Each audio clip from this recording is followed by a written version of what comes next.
Galing kaming palengke, tapos pauwi na kami nila mama. Tapos biglang lumapit sa amin itong si kuya.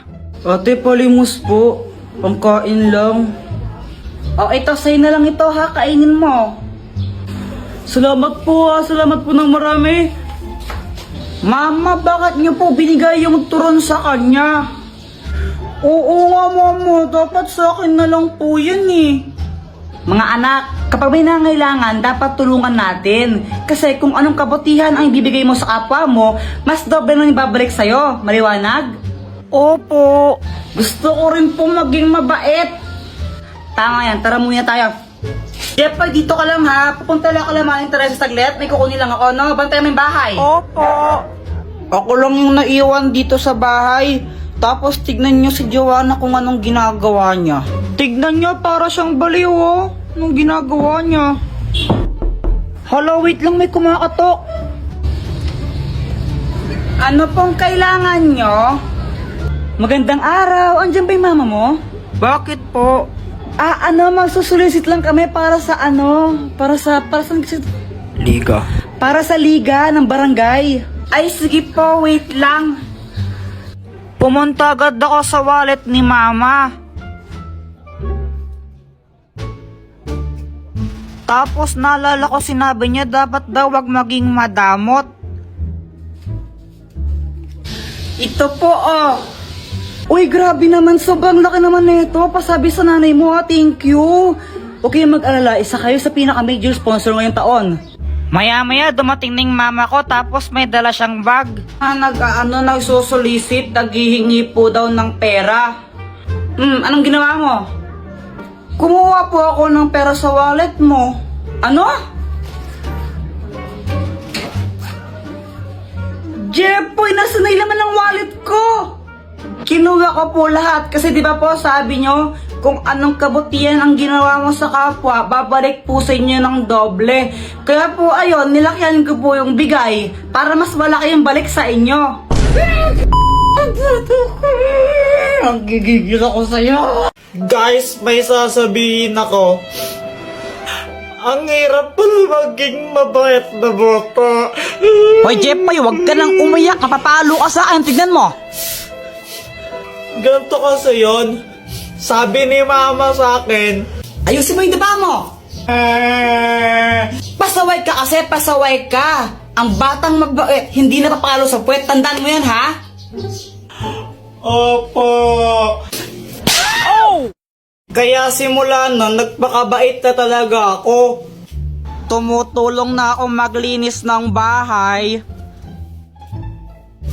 Mama, tapos na ako magwalis. Mama, naubos ko na po yung gulay. Aba, Jepoy, very good ka na ngayon ha. O sige, pagpatuloy mo. Kumakain na rin ako ng gulay kahit ayoko ng lasa. Tapos natutulog na ako tuwing hapon. Sip-sip. Buti pa si Jepoy mabait na bata o natutulog ng hapon, sumusunod. Ikaw, Joanna, matulog ka na rin. Mama, ayoko. Oh, pasaway na bata ka ha. Tinuloy-tuloy ko lang yun hanggang sa isang araw. Ready na ba kayo? Aalis na tayo. Mama, si Kuya Jepoy tulog pa eh. Mukhang mahimbing ang tulog ni Jepoy eh. Tara, iwan na lang muna natin. Next time na natin siya isama. Pagkagising ko, hinahanap ko si mama. Higigisa na ako pang computer. Ma? Lumabas ako tapos nakita ko tong mga marites na to. Tita, nakita niyo po ba yung mama ko? Ay, umalis! Pumunta ng SM! Hindi ka sinama? Kala ko, nasa labas lang sila. Nag-SM pala sila, iniwan nila ako. Kape, naglalaho sa dilim. Ninais ko mapalapit sa'yo. Ninais ko malaman mo ng mga pag-ihera. Shout out nga po pala kay James Ann Montaya. Di ko po alam kung Jans or James Montaya. Basta ito po siya. Nakita na po kami niyan. Kay Tanggol Juliana, tsaka po kay Charmaine de la Cruz. Thank you po sa inyo. Subscribe na po kayo sa YouTube channel ko. Dear Santa, ako po si Joanna. Dati po, bad girl po ako. Pero ngayon, good girl na po ako. Hindi na po ako nagsisinungaling. Hindi na rin po ako makupit ng pera sa wallet ni Mama. Mabait na po talaga ako. Kaya sana po, please, bigyan niyo po ako ng gift. Gusto ko lang po ng bagong yung Barbie na nagsasalita. Sana po bigyan niyo po ako ng gift, Santa. I love you! Hoy, ano ba yan? Parang kang nababaliw dyan. Ano pang ginagawa mo? Gumagawa ako ng video kung anong gusto kong gift ngayong Pasko para kay Santa to, no? Nagbibidyo ka? Impapanood war ni Santa Claus yan. Hindi naman, di ba? Isasend ko sa messenger niya. Sige nga, paano? Ito oh. Poser lang yan. Di naman talaga Facebook ni Santa Claus yan. Wala naman siyang Facebook eh. Ay, di ba sa kanya to? Oo nga, tsaka di mo ba alam na multo si Santa Claus? Papasi ka na naman, Kuya Jeff. Ay, tinatakot na naman ako eh. Ayaw niyang maniwala, multo nga siya. Tapos kada Pasko, pumupunta siya sa mga bahay-bahay. Tapos, kinukuha niya yung mga bata. Tapos, kakainin niya. Kaya laki-laki ng tiyan niya eh. Dala, hindi siya multo, hindi siya multo, hindi siya multo. Naman multo siya. Kuya Jeff, yung tinatakot ako. Ay nako, Joanna, wag kang nakikinig dyan sa kuya mo. Si Santa Claus, mabait yon. At binibigyan niya ng regalo, yung mga batang mabait, hindi yung makulit. Kaya ngayon, matulog ka na, Jeffoy. Pumunta ka sa kwarto na matulog ka na. Opo. Ikaw din, Joanna, matulog ka na, gabi na. Opo. Tomorrow.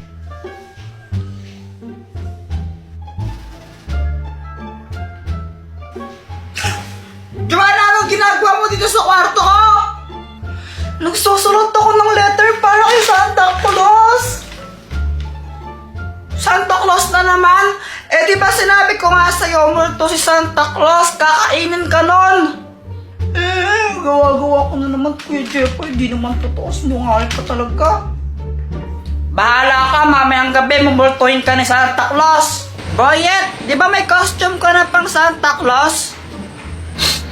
Oh, wala. Santa hat lang ang meron ako.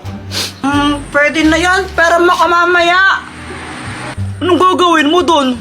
Wala, tatakotin ko lang si Joanna. Kunwari, multo akong Santa Claus. Ha? Ba't mo naman gagawin kay Joanna yun? Wala lang, trip ko lang. Basta pera mo kamamaya, no? Oo, sige na. A few moments later.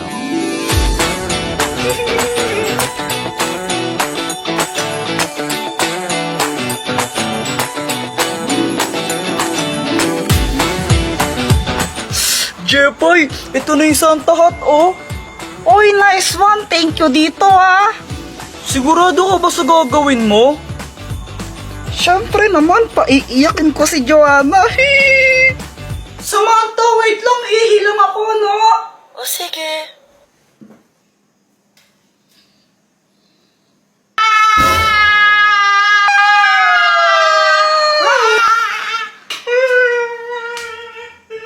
Success ang prank ko! Iyak siya eh! Hoy, nako, Jeffoy, pasaway ka talaga kahit kailan. Hala, sorry po, Santa! Dahil dyan, forever ka lang nasa naughty list ko at forever ka na rin hindi makatanggap ng regalo sa akin.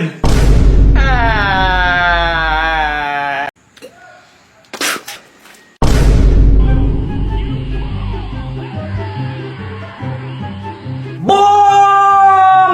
O, di ba sabi sa'yo, matawag niya si Prisa dyan eh. Oo nga, lakas din nag-super saiyan siya, no? Grabe! Kaya nga, sana all nag-super saiyan. Hala ka, Jepoy, gabi na pala, di ka papagalitan ng mama mo? Hala, oo nga! Tingnan mo kay mama pag-uwi ko! Hala, lagot ka! Gagawin ko! Doktor Kwak-Kwak! O, ba't mo ko tinawag? Doktor Kwak-Kwak, tulungan mo ako. Gabi na kasi ako uuwi sa amin eh. Sigurado papagalitan ako ni mama nun, tapos papaluin niya ako sa puweta. Sakit nun eh. Ayan, ikaw kasi, ba't ka nagpapagabi? Ano bang ginagawa niyo? Panood kami Dragon Ball kasi. Ay nako, ito na nga, ang Magic Water! Inumin mo to, tapos huwag mong lulunukin. Ibuga mo sa nanay mo. Tapos doon, pag nabugaan mo na siya, magiging mabait siya sa'yo, di ka niya papagalitan, promise. Doktor Kwak-Kwak, sigurado ka ba dito? Baka mamaya mas dalong magalit sa akin mama ko, ha? Oo nga, mukha ba ako nagbibiro? Sige. Bye! Bye-bye!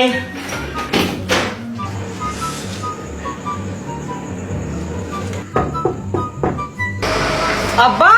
May balak palang mo no? Saan ka galing? Doon po sa bahay nila, Boyet. Alam mo ba kung anong oras na, ha? Gabing-gabi na! Ano ginagawa niyo doon? Nanood lang po ng TV. Aba? Ano? Di ka pwedeng manood ng TV dito, ha? Kailangan doon pa kila Boyet? Ikaw lang naman lagi nanonood ng TV dito eh. Yung mga drama lang pinapanood mo. Gusto namin cartoons. Amiminuso pang bata ka, ha? Sorry na po. Ay hindi, walang sorry-sorry. Papaluin muna kita bago pumasok dito.